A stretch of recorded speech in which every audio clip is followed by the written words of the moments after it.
सिद्धेभ्यः।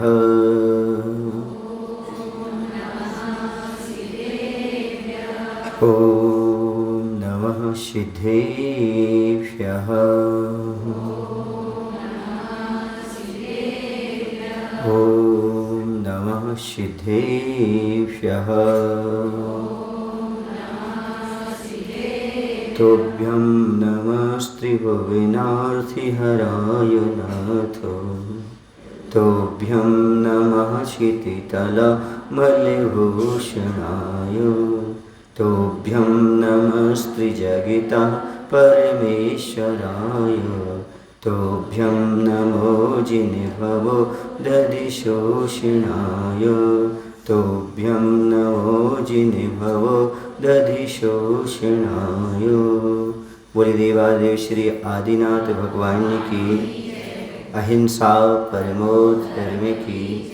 देवादेव मूल नायक श्री पार्श्वनाथ भगवान की, आचार्य गुरुदेव श्री विद्यासागर जी महाराज जी की। बोले आचार्य समय सागर जी महाराज की।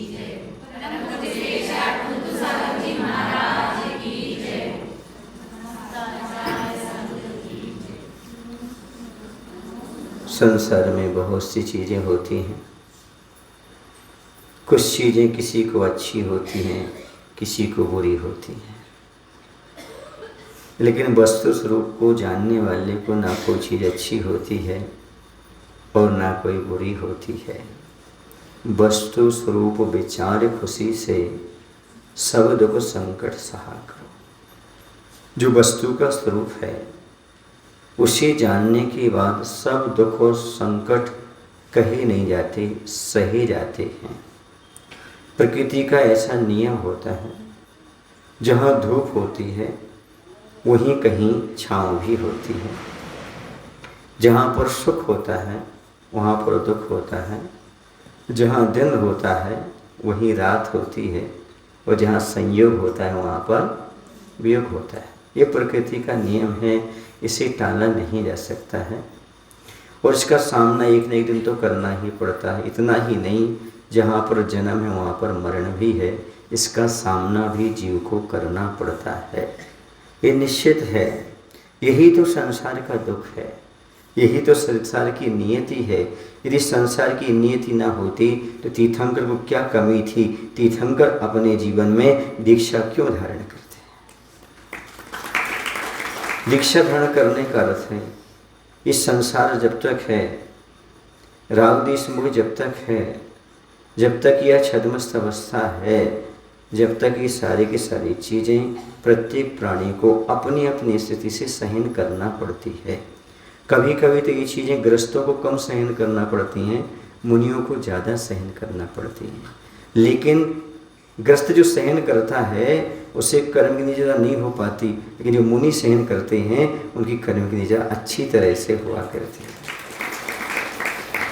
आचार्य जी ने लिखा है, दुखी संसार को छोड़ कैसे मोक्ष जाऊं। क्या? इस दुखी संसार को छोड़ करके कैसे मोक्ष जाऊं? अर्थात सम्यक दर्शन का जो अनुकंपा गुण है वो ये कहता है संसार के दुख को दूर करो फिर मोक्ष जाओ। लेकिन जो भी संसार के दुख को दूर करने का भाव रखेगा वो जल्दी मोक्ष चला जाता है। ये नियम है, ये परिणति है। जैसे ही तुमने दूसरे के दुख को दूर करने के भाव के उद्देश्य से तुम रुकना चाहोगे, मुक्ति जल्दी हो जाएगी, क्योंकि करुणावान जीव संसार में ज़्यादा दिन तक नहीं रहते। जैसे ही तुमने सोचा हे भगवान सबके दुख दूर हो जाएं, सभी सुखी हो जाएं, अब दुनिया सुखी होगी कि चाहे नहीं, दुनिया के दुख दूर होंगे चाहे नहीं, लेकिन तुम्हारे दुख तो निश्चित दूर हो जाएंगे और जल्दी से तुम्हें मुक्ति की प्राप्ति हो जाएगी। मूक माटी ग्रंथ को जब पढ़ रहे थे तो उसमें एक बात आई थी, याद और दया, दो शब्द आए थे, याद और दया। अब याद को उल्टा कर दो तो दया हो जाए, दया को उल्टा कर दो तो मैंने उसका मायना ये निकाला कि ये लोग महाराज को याद क्यों करते हैं, गुरुओं को याद क्यों करते हैं, उनको याद करते हैं आंसू क्यों आ जाते हैं? क्योंकि वो जीवन भर दया करते हैं। जो दया करते हैं वो अपने आप याद किए नहीं जाते, अपने आप याद रह जाते हैं। जो अपने ऊपर उपकार करते हैं, जिनसे हमें कुछ प्राप्त होता है, तो उन्हें याद किया नहीं जाता, वो अपने आप याद आ जाते हैं। हम नाम तो नहीं खोलूँगा, हम लोगों के यहाँ पत्र व्यवहार होता था महाराजों के बीच में। तो एक महाराज ने लिखा कि महाराज तुम बाहर हो, हम भी बाहर हैं, संग में आचार्य के साथ नहीं है, हम भी दो महाराज अलग हैं इस साइड, आचार्य ने बिहार कराया, आपको वहाँ कराया, सुन रहे ना, पर हमने सुना है कि आपके पैर में जाते कुछ तकलीफ हो गई है। तो हमने उनको लिखा, हाँ, पैर की तकलीफ से ज़्यादा आपसे दूर रहने की तकलीफ अखर रही है। समझ आ रहा ना? क्या पैर में तकलीफ उतनी नहीं है पर अखर रही है। पर तकलीफ तो सहन की जा सकती है, शरीर की तकलीफ को सहन कर सकता है आदमी, लेकिन मन की तकलीफ को सहन करना कठिन होता है। लेकिन मोक्ष मार्ग इसी का नाम है जहाँ पर कठिन कठिन कार्य किए जाते हैं। सहज काम करना तो संसारी प्राणी का होता है, लेकिन जो कठिन काम को समझ ले वो समझो मोक्ष मार्ग की ओर बढ़ने वाला होता है। ये कार्य नियति है, इसे सहन करना पड़ता है। ऐसा नहीं है कि आपके लिए महाराज से लगाव है। पहले भी महाराज आए थे, कब आए थे? 2 दिन के लिए आए थे, एक ही आहार किया था शायद, है ना, और यहाँ से बिहार कर गए थे कि 2 किए थे, 2 आहार किए थे, है ना, और बिहार कर गए थे। तब इतना कुछ था क्या? तो मैं नहीं कह सकता आपको महाराज से लगाव है, मैं नहीं कह सकता आपको महाराज से राग है, मैं तो ये कह सकता हूँ आपको व्यक्तित्व से राग है। किससे राग है? क्योंकि पहले भी महाराज थे पर आपने उनके व्यक्तित्व को जाना नहीं था, आप उनसे परिचित नहीं थे। क्यों वे हो? मालूम नहीं था कब महाराज आए और कब चले गए। अब क्यों? वही महाराज हैं, लेकिन पहले मात्र महाराज को जानते थे, अब महाराज की चर्या को जानते हैं, इसलिए आंखों से आंसू आते। ये आपका राग शरीर से नहीं है, ये आपका जो राग है ये संसार में रुलाने वाला नहीं है, ये राग आपको भटकाने वाला नहीं है, क्योंकि आपने शरीर से राग नहीं किया है बल्कि भीतराग मुद्रा से राग किया है। ये आपके संसार का क्षय का कारण है। समझ आ रहा? एक बार क्या हुआ, अब रोना देख करके रोना तो आता है पर मुझे नहीं आता। मुझे क्यों नहीं आता? क्योंकि आचार्य ने बहुत अच्छा सूत्र दिया था। एक शौके में बहुत दिन से आहार नहीं हुए आचार्य के, वो रो रहे थे, आचार्य हंस रहे थे। मैंने कहा ये रो रहा है और आचार्य हंस रहे हैं। वो चला गया, मैंने कहा आचार्य लोग रो रहे थे, आपको वो असर नहीं पड़ा था? नहीं, बोले साधकों का रोना भी धर्म ध्यान है। ये सोचो रो किसके लिए रहा है, ये बताओ किसके लिए रो रहा है? गुरु के लिए, प्रभु के लिए। और गुरु और प्रभु के लिए रोना आदर ध्यान नहीं है, ये परम धर्म ध्यान है गृहस्थ का। गुरु मेरे पास नहीं आया, गुरु का पड़गाहन नहीं मिला, इसलिए रो रहा है वो। मतलब ये सम्यक दृष्टि जीव है, तभी तो इसकी आंखों से आंसू आ रहे हैं। मिथ्या दृष्टि कहता आ जाए तो अच्छी बात है, नहीं आ जाए तो अच्छी बात है, महाराज मिल गए तो अच्छी बात है, नहीं मिल गए तो अच्छी बात है। ये सम्यक दृष्टि क्या कहता है? नहीं, क्या कहता है? मुझे धर्म ध्यान तो इन्हीं के माध्यम से मिलता था, ये चले जाएंगे, हम धर्म ध्यान कैसे करें? ऐसा भाव जब उसके अंदर आता है तब उसके आंखों से आंसू आते हैं। तो आचार्य कहते हैं हम तुम लोगों के यहाँ देर से आहार करने इसलिए आते हैं ताकि आपका धर्म ध्यान बढ़ता रहे। क्या बढ़ता रहे?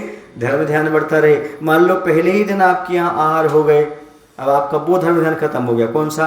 आचार्य आएंगे, आचार्य आएंगे, आचार्य आएंगे। क्यों हो गए अपने तो? और जब तक नहीं आते आचार्य, जब तक आ जाएंगे, आ जाएंगे, आ जाएंगे, आ जाएंगे, और विशुद्धि बढ़ती जाती, बढ़ती जाती, बढ़ती जाती। होता कि नहीं होता है? और नहीं आते तो आंखों से आंसू भी आते हैं। क्यों?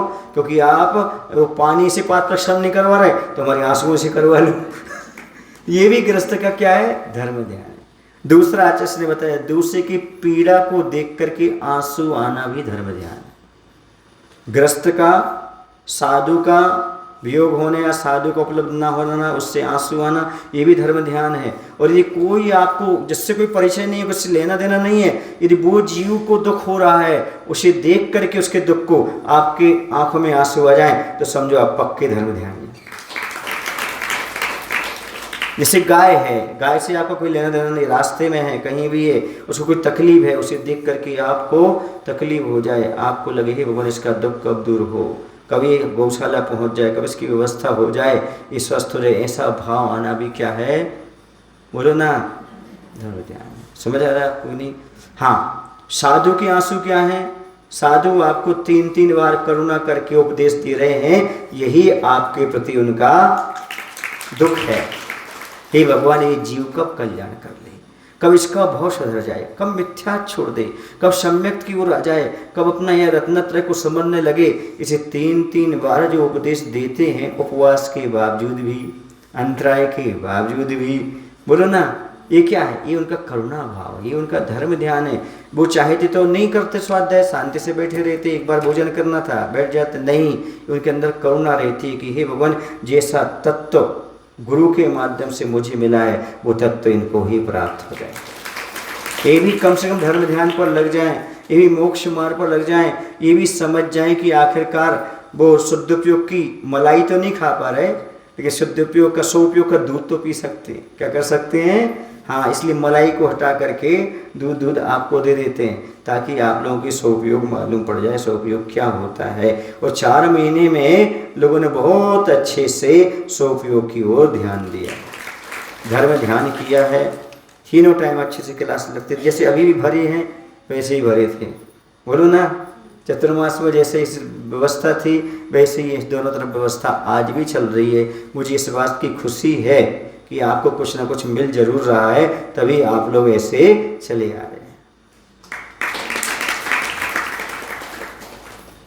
एक बार की बात है, एक कोई पहुंचे हुए संत थे। कैसे संत थे? पहुंचे हुए संत थे, उनके साथ बहुत सारे शिष्यगण भी थे। वो विहार कर रहे थे। विहार करते करते एक गांव में पहुंचे। उस गांव में पहुंचे तो लोगों ने उनकी खूब सेवा की, खूब भैयावृत्ति की, सब कुछ अच्छा किया। और जब वो वहाँ से जाने लगे तो गांव के लोगों से कहते हैं, उजड़ जाओ। उजड़ जाना समझते हो? उजड़ना नहीं समझते हो? उजड़ना नहीं समझते? उजड़ना माने यहाँ से बाहर, इस गांव छोड़ के जाओ, उजड़ जाओ, गांव छोड़ करके जाओ, ऐसा कह करके चले गए। अब वो शावक तो भोले भाले थे, वो कुछ समझे नहीं। उनके साथ शिष्य थे, वो भी कुछ नहीं समझे। जब शिष्य नहीं समझे तो पब्लिक क्या समझेगी? चले गए। अब दूसरे गांव पहुंचे। दूसरे गांव के लोगों ने खूब बुरा भला कहा, गालियां भी थीं, पत्थर भी मारे, बहुत किया। जब वहाँ से निकलने लगे गांव से छोड़ करके, तो बोलते हैं सब बसते रहो, इसी गांव में बसते रहो, इसी गांव में रहो, अच्छे सुख समृद्धि से रहो। अब शिष्यों को और बुरा लगा। क्या लगा? जिस गांव के लोगों ने अच्छा व्यवहार नहीं किया, उनसे क्या कह रहे? उजड़ जाओ, ये गांव छोड़ो, दूसरे गांव जाओ। और दूसरे गांव पहुंचे, उन्होंने गलत व्यवहार किया तो उनसे क्या कहा? बसते रहो, यहीं अच्छे से रहो। महाराज की बुद्धि कुछ गर्मी में बिगड़ तो नहीं गई? हम आपसे क्या बोल के जाएं? उजड़ जाओ कि बसते रहो? महाराज अब रहस्य तो खोल दो, उजड़ने का क्या मायना है, बसने का क्या मायना है, तब तो हम समझेंगे। क्योंकि आपकी बात में उलझन बहुत होती है। याद रखना, एक बार उलझने फंस गए ना तो दुनिया से सुलझ जाओगे, ये पक्का है। मैं आचसे से उलझा ना तो दुनिया से सुलझ गया, समझ आ रहा ना। एक बार आप भी कुछ दूसरा से उलझ जाओ, दुनिया की उलझन आपकी समाप्त हो जाएगी। शिष्यों से नहीं रहा गया। शिष्यों ने कहा, महाराज, हे गुरु महाराज, हमें बताओ तो, ये तो आपकी भाषा उल्टी लग रही है हमें। क्या उल्टी लग रही? क्या आप सदलगा से आए हो क्या? कि उनको उल्टी बात कहो तो उनको अच्छी लगती है, सीधी बात कहो तो अच्छी नहीं लगती, क्या बात है? महाराज कहते, देखो एक बात है, जो लोग अच्छे थे वो तो अच्छे थे, जो बुरे थे वो बुरे थे।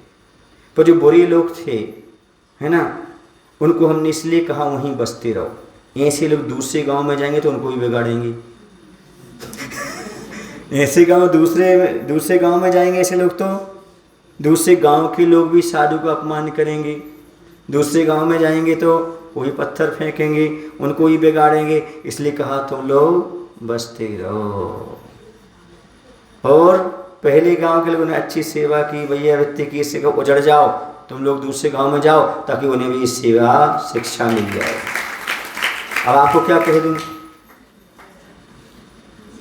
उजड़ जाओ? हाँ, तो कुछ उजड़ने बैठे ही, आज ही आए थे लोग उजाड़ने के लिए, अब क्या हुआ पता नहीं, लेकिन उजड़ने बैठे हुए हैं। समझ आ रहा है कि नहीं आ रहा? मायने समझे? मायना ये है अच्छे लोगों को हर गांव में जाकर के शिक्षा देना चाहिए, वहाँ पहुँचना चाहिए और बताना चाहिए। क्या बताना चाहिए? कि साधु की सेवा कैसे की जाती है, वैयावृत्ति कैसे की जाती है। इसलिए मैं सदलगा वालों से ये तो नहीं कहूँगा बसते रहो, मैं तो हमेशा ये कहूँगा उजड़ जाओ। क्योंकि साधु की सेवा और वैयावृत्ति करने वाले पंचम काल में दुर्लभ हैं। जो निस्वार्थ करते हों, जो मान सम्मान आदि से रहित होकर के करते हों, मात्र उनका उद्देश्य आत्म कल्याण का हो, ऐसे बहुत कम लोग संसार में मिलते हैं जो आत्म कल्याण के उद्देश्य से कार्य करते हैं, जिन्हें पद से मतलब नहीं, जिन्हें सम्मान से मतलब नहीं। अरे भैया, हमें ये तत्व दुर्लभ है जो पंचम काल में भी घर बैठे हमें उपलब्ध हो रहा है। इंदौर आश्रम में एक पंडित जी हैं, रतनलाल जी पंडित जी हैं, रतनचंद जी पंडित जी, वो ब्रह्मचारी लोगों को स्वाध्याय कराते हैं। उसमें मैं भी बैठता था उस समय ब्रह्मचारी अवस्था में। तो कभी कभी बहुत सारी भीड़ हो जाती थी, गृहस्थों की भी हो जाती थी। तो प्रतिमाधारी हैं, देवशास्त्र के ऊपर अटूट श्रद्धा रखने वाले हैं। वो कहा करते थे, यदि जनवाणी सुनना हो और सुनने को मिल जाए तो जहाँ पर पादुकाएं उतरी रहती है ना, जूता चप्पल, वहाँ भी बैठने को मिल जाए तो समझो अपना सौभाग्य। कम से कम जनवाणी पान करने का सौभाग्य मिल रहा है। मायने समझे आप? ये बहुत बड़ा सौभाग्य है। न मान की अपेक्षा, न स्वाभिमान की अपेक्षा, न कुर्सी की अपेक्षा, मुझे कहीं भी मिल जाए जनवाणी सुनने को मिल जाए, क्योंकि नरकों में जनवाणी सुनने को नहीं मिलती। त्रियंचों को कहीं कभार महाराज जंगल में मिल गए तो उपदेश सुन लिया, सुन रहे ना।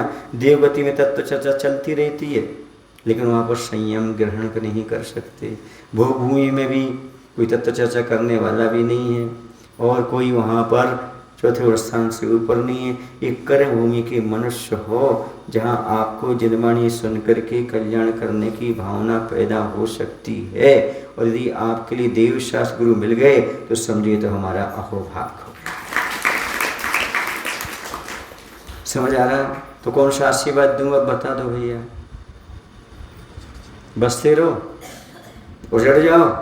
हाँ, यही आशीर्वाद दूंगा कि जो सेवा भाव आपके पास है कर्नाटक के एरिया में सब जगह फैल जाए, और सभी देवशास्त्र पर सच्ची श्रद्धा रख करके मिथ्यात्व का त्याग करके और अपने आत्म कल्याण की ओर बढ़ सकें।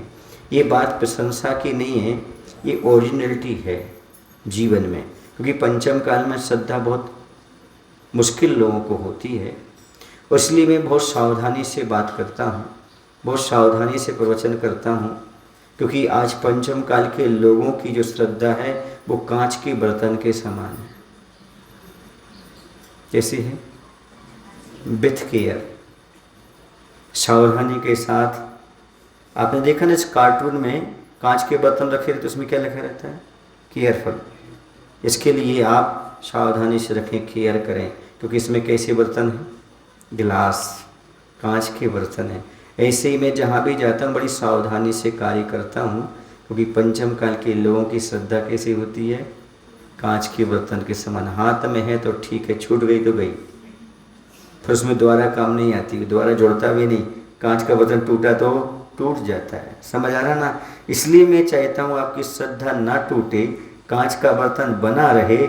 इसलिए 3-4 दिन से अच्छे से आशीर्वाद और दे रहा हूँ, ताकि आप लोग श्रद्धा के साथ अच्छा काम कर सकें। क्योंकि बहुत सारे आपने अच्छे काम किए हैं। जो भी यहाँ पर आएगा वो यही कहेगा सदलगा वालों ने बहुत अच्छे काम किए हैं। समझ आ रहा है ना? जो भी अब आगे आकर के देखेगा वो कहेगा इतना अच्छा कीर्ति स्तंभ, चरण पादुका, वेदी निर्माण, परिवर्तन, आप लोगों के भाव देख करके लोगों को लगा बहुत अच्छा काम किया है। अब आप धीरे धीरे एक काम और कर रहे हैं कि नहीं कर रहे हैं? हाँ, लगभग 80% तो हो गया है, हैं? 90% हो गया। बस तो हम ही चाह रहे थे कि आज हमें सूचना मिल जाए कि ये काम 100% हो गया है, तो बहुत अच्छी बात है। हाँ ठीक है, हमारा उपदेश यदि आप पर अमल हो रहा है तो बहुत अच्छी बात है। समझ आ रहा ना? हाँ, तो ये बहुत बड़ी बात है। कोई भी कार्य हो, मेरा ये उद्देश्य रहता है सौहार्द बना रहे, प्रेम बना रहे, धर्म के नाम पर लड़ाई झगड़ा ना हो। वरना लिखने वालों के लिखने को मिल जाता है, क्या मिल जाता है? मंदिर मस्जिद बैर कराते, मेल कराती मधुशाला। समझे आप लोग? वो क्या कहते हैं? मधुशाला समझते हो? शराब की दुकान।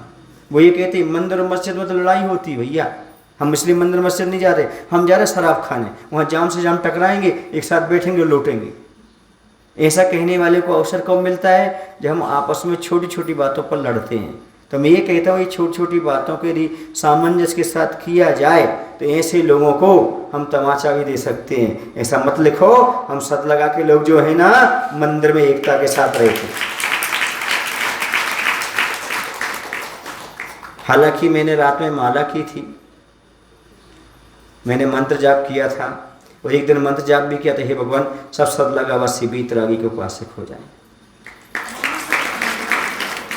अभी भी मैं यही भावना भाऊंगा, जहाँ भी रहूँगा ये कहूँगा हे भगवान इस एरिया में सभी बीतरागी के उपासक हो जाए तो अच्छी चीज़ है। तो इसके अलावा और कोई भी तत्व नहीं है, कल्याणकारी कोई तत्व ना आज तक हुआ है ना हो सकता है। बीतरागता ही हमारा कल्याण करने वाली है। ये दिगंबर मुद्रा से ही हमें सब कुछ प्राप्त होने वाला है बंधु।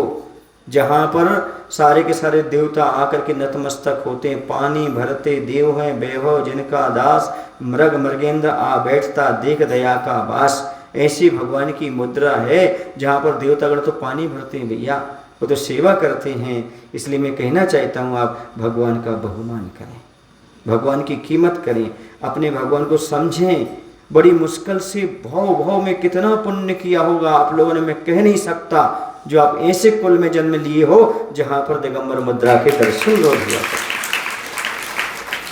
लोग तरसते हैं गर्हो जन्म द्वारा मानव जन्म मिले, फिर से यही जिनालय गुरुवर शरण मिले, फिर से यही जिनागम गुरुवर शरण मिले, फिर से यही जिनालय और जिनागम शरण मिले। तरसते हैं। स्वर्गों में भी देवता यही कहते हैं भगवान मैं मनुष्य तो बन जाऊंगा पर ऐसे कुल में पैदा मत कर देना जहाँ मिथ्यात्व का वर्धन हो, ऐसे कुल में पैदा मत कर देना जहाँ बीतरागता की उपासना न कर होती हो। इसलिए कहा है कि बीतराग धर्म इतना दुर्लभ आपको प्राप्त हुआ है, इसे राग देश में मत गमाओ। समझो हमें दुख इस बात का नहीं है कि आप इस बात को मानेंगे नहीं, दुख इस बात का है कि आपको ऐसा न लग जाए कि महाराज का कोई स्वार्थ है, कहीं आपको ऐसा न लग जाए महाराज को कोई ईर्ष्या है। दुख तब होगा जब आप इस बात को उल्टे में ले लोगे, तब दुख होगा। और मेरा कोई उल्टा उद्देश्य नहीं है, मेरा कोई स्वार्थ नहीं है, मुझे कोई ईर्ष्या नहीं है। मेरा ये उद्देश्य है कि आप सच्चे ईश्वर को पहचान लें, सच्चे भगवान को पहचान लें। इतना सा उद्देश्य हमारा है। करने के लिए तो शुरू में आए थे तभी कर सकते थे, करना तो बहुत कुछ कर सकते थे, शक्ति से कर सकते थे, अपना वो दिखा के कर सकते थे, लेकिन नहीं, ये धर्म नहीं है। आचार्य कहते आत्म ध्यान करना धर्म नहीं है, धर्म वो है सामने वाले के मन को परिवर्तन करना।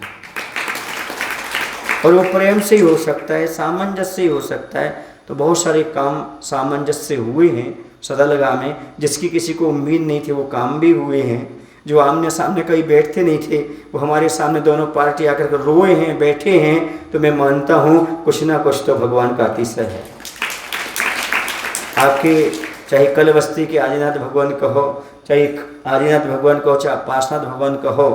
मैं जब आपके नगर में आया था, मैं ज़्यादा नहीं बोलता हूँ, थोड़ा ही सा बोलता हूँ, भगवान से ज़्यादा बात नहीं करता।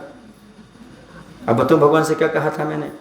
भगवान से ये कहा था हे भगवान ये आचार्य भगवान की जन्मभूमि है, जब मैं यहाँ से निकलूँ, सुन रहे आप लोग कि नहीं, तब मुझे अंदर से खुशी होना चाहिए कि यहाँ पर अच्छी धर्म की प्रभावना की है।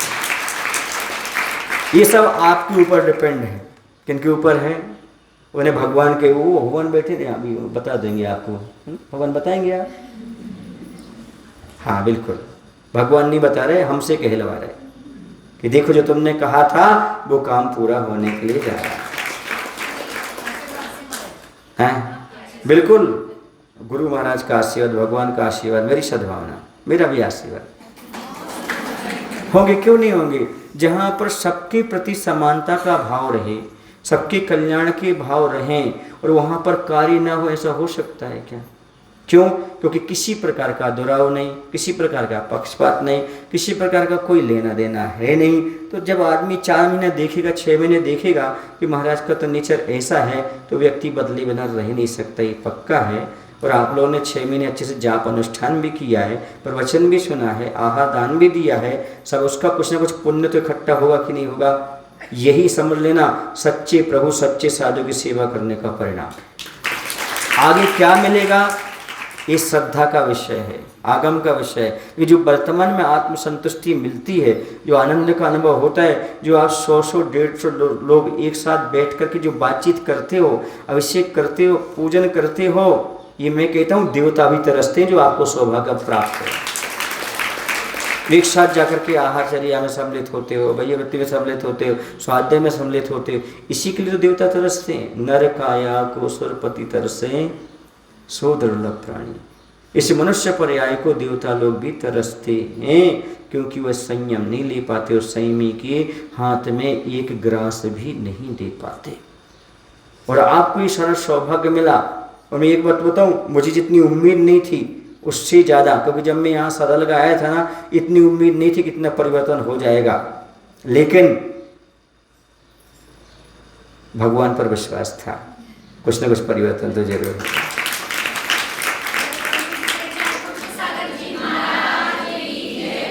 मैं उम्मीद नहीं रखता कि कोई मुझे चाहा करे, मैं उम्मीद नहीं रखता कि कोई मुझे चाहा करे, इसलिए शायद लोग उम्मीद से ज़्यादा चाहते हैं।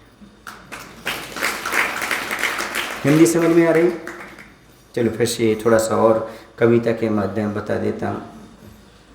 मैं नहीं चाहता कभी किसी को अपने से जोड़ना, मैं नहीं चाहता कभी किसी को अपने से जोड़ना, मैं चाहता हूँ सबको धर्म से जोड़ना। मैं नहीं चाहता कभी किसी को अपने से जोड़ना, मैं चाहता हूँ सभी को देवशास्त्र गुरु से जोड़ना, धर्म से जोड़ना। पर ये लोग भी कोई मूर्ख थोड़ी हैं, ये लोग भी सब समझदार हैं, ये जानते हैं कि धर्म धर्मात्मा के अंदर होता है, इसलिए धर्म से जुड़ने से पहले धर्मात्मा से जुड़ जाते हैं। ये सब समझते हैं धर्म पत्थर में नहीं है, धर्म मंदिर में नहीं है, धर्म मिलेगा तो जीवित मुनि महाराज की उस मुद्रा में मिलेगा। इसलिए वो मुनि महाराज से जुड़ जाया करते हैं, क्योंकि वह जीवित धर्म हमें यदि कहीं मिलेगा तो वह जीवित आत्मा में ही प्राप्त होगा, दिखाई देगा। इसलिए धर्म से जुड़ने से पहले किससे जुड़ जाते हैं? धर्मात्मा से जुड़ जाते हैं। और धर्मात्मा से जुड़ना ही धर्म से जुड़ने की निशानी है। ये जितने लोग भी आज जुड़े हुए हैं, ये धर्म से भी जुड़े हैं और धर्मात्मा से भी जुड़े हुए हैं, क्योंकि इनको लिए मालूम है कि धर्मात्मा के बिना धर्म नहीं होता। इसी लोग कह रहे थे महाराज आप चले जाओगे फिर कैसे होगा, कैसे होगा, कैसे होगा। मैंने कहा ध्यान रखो, मेरी बरगड़ाएं काम करेंगे, मैं वहाँ से भी भेजता रहूँगा। समझ रहे ना? जब भी आप याद करेंगे हमारा ऐसा आशीर्वाद की मुद्रा दिखाई देगी आप। और जब भी आपको कोई समस्या आए, कोई परेशानी आए, एक बार याद कर लेना कि महाराज ये आपने काम सौंपा था, ये गड़बड़ हो रहा है, अब जानो, आप जानो। ठीक है ना? इतना ही कहोगे आप, और मैं आपको बताता हूँ 2 दिन के भीतर आपको हल मिल जाएगा। समझ आ रहा? ये है आत्मीयता। क्या है ये? आत्मीयता है, आपकी भक्ति है। यदि आप भक्ति से ऐसा काम करेंगे तो आपका परिणाम जरूर होगा, अच्छा होगा। मैं इसलिए बता रहा हूँ क्योंकि जब मुझे कोई आचार्य सूत्र दे के गए, जो कुछ भी गड़बड़ होता है मैं उनको याद कर लेता हूँ। और कहता हूँ गुरु महाराज आपने ऐसा कहा था पर ऐसा हो नहीं पा रहा, मैं क्या करूँ, तो 2 दिन बाद काम हो जाता है। और आप भी ऐसा करके जिसने किया है उनकी आंखों से भी आंसू आ रहे हैं, मुझे दिखाई दे रहे हैं। सुन रहे आप लोग की नहीं, यहाँ बैठे हुए जो लोग भी हैं हमें बता के गए हैं वो कि महाराज जी हमारे ऐसे काम बिगड़ रहे थे, ऐसा हो रहा था, जैसा आपको याद किया तो हमारे काम बन गए। ऐसे ही अब आगे देख लेना आप अपने जीवन में, बस श्रद्धा, मैं नहीं आपका काम करूँगा, आपकी श्रद्धा काम करेगी, आपकी भक्ति काम करेगी। आपने जो गुरु को दिगंबर मुद्रा को याद किया है वो उसके माध्यम जो पुण्य बढ़ेगा वो आकर के आपका काम कर जाएगा। इसलिए आप लोग पार्श्वनाथ भगवान के पूजन में कहते हो जो मन से पूजा करते हैं पूजा उनको फल देती है, पूजा भक्त पुजारी के सारे संकट हर लेती है। भगवान शब्द नहीं आया उसमें, भगवान शब्द नहीं आया, क्या शब्द आया, जो मन से पूजा करते हैं पूजा उनको फल देती, भगवान नहीं देते, जो मन से पूजा करते हैं पूजा उनको फल देती है, पूजा भक्त पुजारी के सारे संकट हर लेती है। सुन रहे ना, मैं सबको आशीर्वाद दूंगा लेकिन सबके काम नहीं होंगे, जिसकी मन से पूजा होगी उसके काम निश्चित होंगे। इफेक्ट है, भगवान कुछ नहीं करते, आपके जो भाव वहां लगे, जो आपकी भक्ति लगी, जो श्रद्धा लगी, उसने काम कराया है, वरना सबके काम हो जाते। क्यों नहीं, क्योंकि आपकी श्रद्धा और भक्ति उस काम को कर सकती है। इतना तक लिखा है, क्या लिखा है धवला जी ग्रंथ में, कि जो देवताओं के द्वारा काम नहीं हो सकते वो एक दिगंबर मुद्रा को नमस्कार करने से काम, जो कार्य देवताओं के भी बस के नहीं है, देवता भी वो काम नहीं कर सकता, लेकिन यदि दिगंबर मुद्रा पर सही श्रद्धा रख के काम करोगे तो वो काम हो जाएगा और देवता बाद में आके फूलों की वृष्टि कर जाएंगे। मेरे बस का नहीं था भैया, तूने दिगंबर मुद्रा का आश्रय लेके कर दिया, तेरे ऊपर ही फूल की वर्षा कर रहा हूं। समझ आया, देवता तो फूल की वृष्टि करेंगे, देवता तो आपको सहयोग करेंगे, बस वीतरागता को मत छोड़ना, वीतरागी की शरण में बने रहना, कहीं भी रहो जैसे रहो आपको ये सारा तत्व प्राप्त होता चला जाएगा। मुझे भी थोड़ा सा दुख हो रहा है बिहार करते समय, आपके लिए नहीं, भगवान को ऊपर नहीं बैठा पाया इसलिए हो रहा है कि हे आदिनाथ भगवान, मैंने सोचा था कि वहाँ पर विराजमान करूँगा पर परिस्थितियाँ ऐसी हैं, गर्मी भी है, आगे भी है, लेकिन मूल नायक भगवान को बैठा दिया, समझो हमारा काम हो गया। समझ गए ना।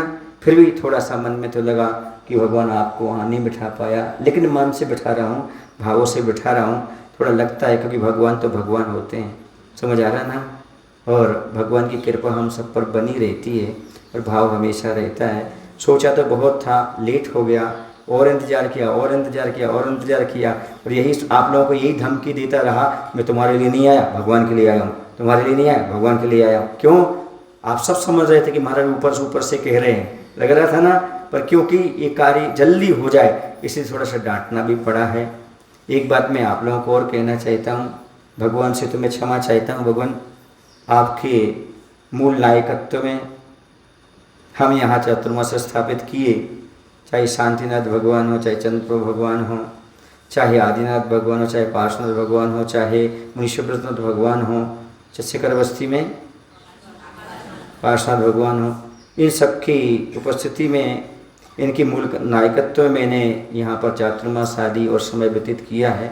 जिन शासन के विरुद्ध जो कार्य हो गया हो, मैं उनके चरणों में क्षमा चाहता हूँ कि हे भगवान, हम अल्पज्ञ को क्षमा प्रदान करें। स्वाध्याय किया जिनवाणी माता से भी मैं क्षमा चाहता हूँ। अक्षर की, मात्रा की, अर्थ की जो भी हमसे गलती हुई है, हम जिनवाणी माता से भी क्षमा मांगते हैं। और आचार्य भगवंत गुरु विद्या सागर जी महाराज, आचार्य समय सागर जी महाराज, यदि उनके अनुसार मैं नहीं चल पाया हूँ तो उनसे भी मैं क्षमा चाहता हूँ। अब बात आती है, आप लोगों के बीच में बहुत दिन रहा, प्रवचन भी मैंने किया, कुछ ऐसे शब्द भी बोले होंगे जो आपके मन में लगा होगा महाराज को ऐसा नहीं बोलना चाहिए था, महाराज को ऐसा ज़बरदस्ती नहीं करना चाहिए था। आप लोगों को या आहाचर्य में किसी को बाहर निकाल दिया हो, किसी को रोना पड़ा हो, किसी को तकलीफ हो गई हो, चाहे वह आहार के माध्यम से हो, चाहे प्रवचन के माध्यम से हो, किसी भी माध्यम से, तो मैं उन सभी लोगों से ही कहूँगा कि आप लोग भी हमें क्षमा प्रदान करें।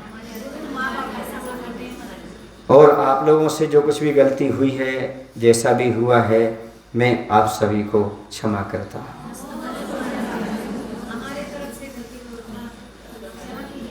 हमारी तरफ से क्षमा है। और हम मुनि महाराज हैं, दिन में 3 बार प्रतिक्रमण करते हैं, और भाव यही रहता है कि हमारे माध्यम से किसी भी जीव को कभी कष्ट ना पहुँचे। लेकिन कभी कभी हो जाता है, संजन कसाई की वशीभूत होकर के या अनुशासन की वशीभूत होकर के कभी ऐसे शब्द निकल जाते हैं कि सामने वाले को पीड़ा पहुंचा सकते हैं।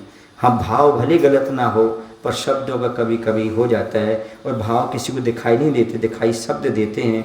यदि किसी को मेरा शब्द क्लास के माध्यम से, कान पकड़वाने के माध्यम से, चाहे चौके में कुछ करने, किसी भी रूप में किसी को लगा हो, चाहे कमेटी हो, चाहे बड़ी कमेटी हो, चाहे छोटी कमेटी, चाहे संस्था की कमेटी हो, चाहे बच्चे हो, सुन रहे ना, ये बच्ची बैठी हैं, ये युवा लोग, ये साइट हैं, जो भी हो, जिनको कुछ भी ऐसा लगा हो, और अभी भी यदि आपको लग रहा हो कि महाराज ने ऐसा कहा, तो हम अभी आसपास हैं, ज़्यादा दूर नहीं है, कोई दिन आकर के अकेले में कह देना कि महाराज ये बात आपकी अच्छी नहीं लगी, सुन रहे ना, तो मैं उसको वापस कर लूँगा। लेकिन मन में बिल्कुल नहीं रखना, क्योंकि मन में रखने से आपके लिए बिल्कुल भी अच्छा नहीं है। क्योंकि मुनि महाराज तो मुनि होते हैं, वो तो अपने अंतर मुहूर्त में सब कुछ भूल जाते हैं। अपन अपने मन में कोई रख करके कुछ विकल्प पालें, वो अच्छा नहीं है। यदि किसी को लग रहा हो कैसा, किसी भी प्रकार का हो, तो आकर के महाराज से कह देना, महाराज बुरा नहीं मानेंगे, किसी से कहेंगे भी नहीं, वहीं कायुष्य करके आपको आशीर्वाद दे करके समाप्त कर देंगे, ठीक है ना, ऐसा। और मैं कई गाँव में जा कर के बोलता हूँ एक बात को, यहाँ भी बोल देता हूँ, यदि आपके लिए मेरी कोई बुरी बात लगी हो, सुने ना, कोई भी चर्या के माध्यम से, प्रवचन के माध्यम से, तो 2 को बताना, तो आपको स्वर्ग मिलेगा। एक मुझे बताना, एक मेरे गुरु को बताना। तीसरे को मत बताना। तीसरे को बताओगे तो नरक जाने की मैं आपको रोक नहीं पाऊंगा। मैं इसलिए कह रहा हूं कि मेरे निमित्त से नरक मत जाना। क्या कह रहा हूं? यदि आपको कोई अच्छी चीज़ लगी हो तो सबको बताना, यदि कुछ बुरा लगा हो तो किनको बताना? 2 लोगों को। एक किसको? अच्छा ही बताओ, हमें कौन सुधार सकता है? या तो गुरु सुधार सकते हैं या हम खुद सुधार सकते हैं। तीसरा क्या करेगा? इसे किसको बताना? एक स्वयं महाराज को, या त्यागविधि जो आपके हैं उनको, या उनके गुरु को। तीसरे को बताने से आपके सम्यक दर्शन में दोष हो सकता है, दर्शन सम्यक दर्शन नष्ट हो सकता है। इसलिए इस बात को हमेशा मेरे लिए नहीं, कोई भी आपके नगर में साधु आते हैं, आपके नगर में कोई भी त्यागविधि आते हैं, तो यदि आपके इतना साहस हो तो निवेदन करके उन्हीं से कह देना, या फिर उनके गुरु से। तीसरे से नहीं कहना, क्योंकि अफवाह जो होती है, कई बार गलतफहमी होती है, अफवाह जो होती है वो बहुत बड़ी हो जाती है और आपको नरक तक ले जा सकती है। ये आपके लिए मैं संकेत कर रहा हूँ और निर्देश दे रहा हूँ, और यदि मानो आप लोग तो आदेश भी दे रहा हूँ।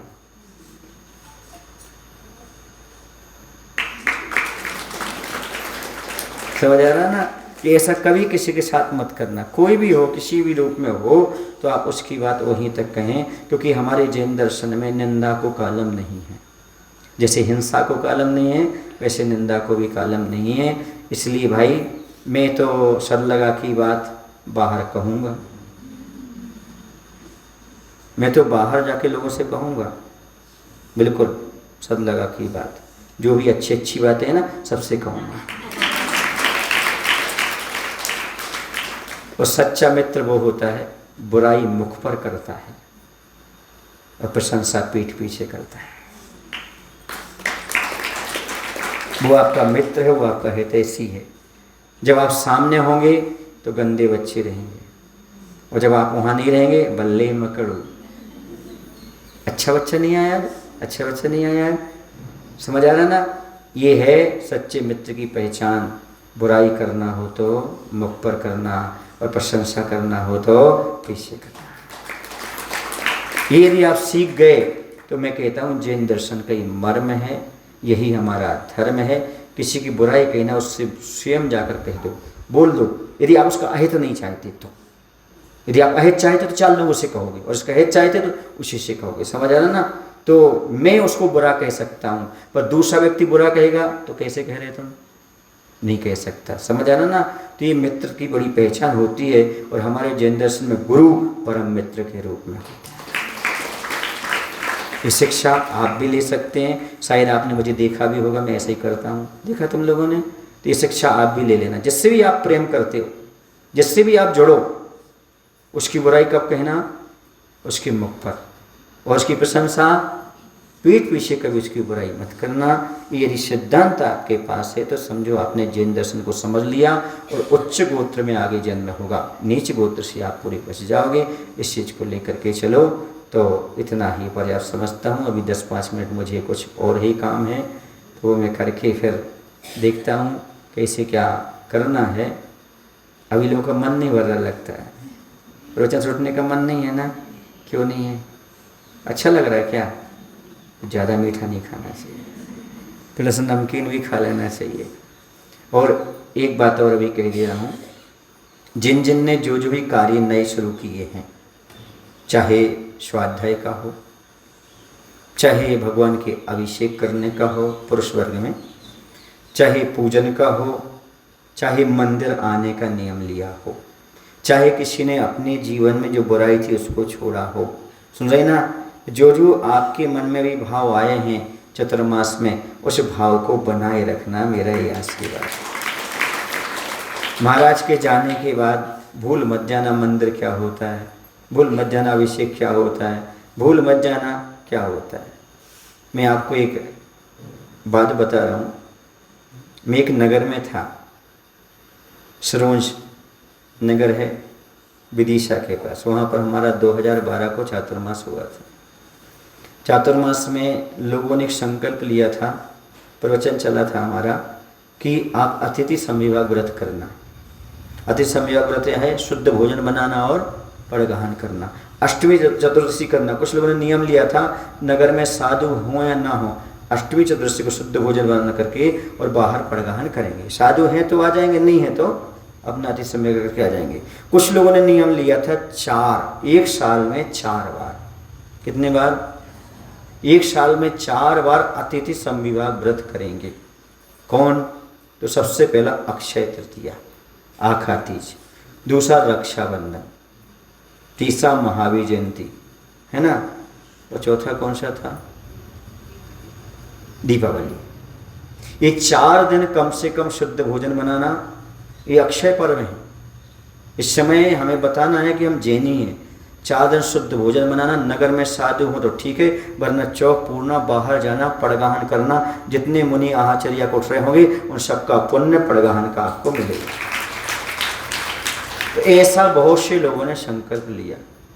अब क्या हुआ, 2 दिन पहले ही एक महाराज जी थे, उस नगर में प्रवेश कर गए। महावीर जयंती थी 2 दिन बाद, वो प्रवेश कर गए। वो गए, जब महावीर जयंती को उन्होंने देखा कि इतने सारे चौके, मुझे इतना सारा कैसे हो गया, तो उन्होंने कहा महाराज जी हमारे यहाँ कुंतुसार का चतुर्मास हुआ है। तो ऐसा कैसे? बोले हम लोगों ने नियम लिया है महाराज से। महाराज ने दिया नहीं है, महाराज से लिया है, कम से कम इन 4 पर्वों पर तो हम शुद्ध भोजन बनाएंगे और पड़गहन। तो महाराज ने क्या बोला? महाराज ने ये कहा तुम्हारे कुंतुसार मुझे लगता है आश्रम में विद्यमान है। वो नहीं है पर उनका व्यक्तित्व, उनकी बात तो विद्यमान है। बस मैं ये कहना चाहता हूँ, यदि कोई साधु आए तो ये कहें कुंतुसार अभी भी विद्यमान है, तो बहुत अच्छी बात है। वो बात आपके अंदर अभी भी रहे। जैसे जो लोग आहाचर्या में जा रहे हैं ऐसे ही वो जाते रहें। कोई भी साधु संत हैं तो ऐसा नहीं कि महाराज जी थे तो महाराज जी को दिया पीछे बैठ गए, ऐसे नहीं करना। और वैयावती सेवा में जो लगे हैं वो लगे रहना, क्योंकि यदि आप अकेले हमारे लिए लगे रहोगे तो लोग कहेंगे ये तो रागी है। समझ रहे ना? आपका धर्म ध्यान नहीं माना, धर्म ध्यान कब माना? जो भी साधु संत आते हैं आपको उनकी सेवा वैयावती में लगना है, इसी प्रकार का। ठीक है ना? समझ आ रहा ना? तो आपका वह भी बना रहेगा। जो आपने जो भी नियम सोचे हैं, मन में जो किया है, बहुत अच्छी बात है। मुझे बहुत खुशी हुई कि जब मैं यहाँ आया था तो 3-4 दिन तक रात में कोई वैयावती को नहीं आता था, सुबह भी कोई नहीं आता था। एक अक्षय दिखता था, एक ऋषभ दिखता था, है ना, एक अमित भोजी दिखता था, और एक कौन नमित क्या नाम, भोजी है ना, अमित, हाँ, और एक दो लड़के और दिखते थे, उत्तम वगैरह, और ऐसे कोई दिखते नहीं थे, है ना। लेकिन बाद में ऐसा लगा कि बहुत सारे लोग आ रहे हैं, अभी भी अच्छे लोग आ रहे हैं, तो मैं मानता हूँ कि ये जो आप लोग सब अभी कर रहे हो इसको तोड़ना नहीं। कोई साधु आए तो पहले से ये सारी लिंक जुड़ना चाहिए, तो अच्छा रहेगा। उससे ये मालूम पड़ेगा कि आपने प्रभाव न की, वरना वो लोग ये कहेंगे महाराज जी कीर्ति स्थल में बना गए और कुछ नहीं किया, महाराज जी वेदियों का निर्माण कर गए और कुछ नहीं किया। तो मैं इतना नहीं सुनना चाहता हूँ, मैं सुनना चाहता हूँ कि कीर्तिमान स्थापित करके गए, तो आनंद आएगा, आपको भी आनंद आएगा और हमें भी आनंद आएगा। तो बंधुओं, अब आपको सब ज्ञात होगा, सब आपको मालूम है कि आगे क्या कैसा होना है ना। तो ये समझ करके चलो कि संयोग के साथ वियोग जुड़ा रहता है, और जिसका जितना दाना पानी रहता है उतना रहता है। ये भी समझो दाने दाने पर लिखा होता है, खाने वाले का नाम, दाने दाने पर लिखा होता है देने वाले का नाम। समझ आ रहा ना। और आप लोगों ने स्वाध्याय किया है, उस स्वाध्याय को रिवीजन भी कर सकते हो। वैभव भाई वगैरह ने, अभिषेक वगैरह ने, इन लोगों ने प्रयास करके यूट्यूब पर भी भेजा है। यदि आप लोग चाहें तो दोबारा उसको स्वाध्याय कर सकते हैं, पढ़ सकते हैं, सुने, अमल में ला सकते हैं, है ना। जब कभी आपको हमारी याद आ जाए तो खोल लिया करो, पढ़ लिया करो, थोड़ा स्वाध्याय कर लिया करो, स्वाध्याय भी हो जाएगा, धर्म ध्यान भी हो जाएगा। समझ आ रहा। तो आप लोगों का ये सारा आयाम जो अभी तक हुआ, कार्य हुआ, वो अच्छा हुआ। मैं सबको अच्छी तरह से आशीर्वाद देता हूँ। ओम शांति, ओम शांति। बोलो महावीर भगवान की।